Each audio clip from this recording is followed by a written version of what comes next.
Presidenti rus Vladimir Putin deklaroi se Rusia do të vendosë në gatishmëri luftarake deri në fund të këtij viti raketën e re strategjike bërthamore Sarmat.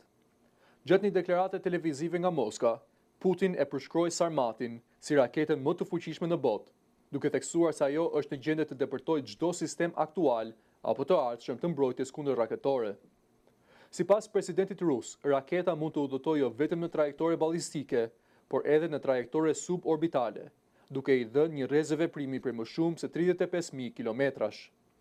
Putin tha gjithashtu se saktësia e saj është dyfishuar dhe se fuqia e kokës bërthamore është mbi 4 herë më e madhe se çdo ekuivalent perëndimor. Sarmat është projektuar për të transportuar koka bërthamore drejt objektivave në Shtetet e Bashkuara apo Europë dhe konsiderohet pjesë kyçe e programit rus për modernizimin e arsenalit bërthamor. Megjithatë, zhvillimi i raketës është shoqëruar me vonesa dhe probleme teknike gjatë viteve të fundit. Analistët perëndimor të sigurisë kanë vënë në dyshim disa prej pretendimeve të Kremlinit për aftësitë reale të armëve të reja bërthamore ruse, duke argumentuar se Moska shpesh i egzageron kapacitetet e tyre.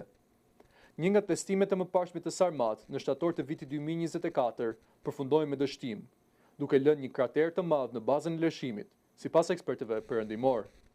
Njoftimi i Putinit vjen në një moment tensionesh të larta globale dhe rritjeje të shqetësimeve për garën e armatimit mes Rusisë dhe Perëndimit.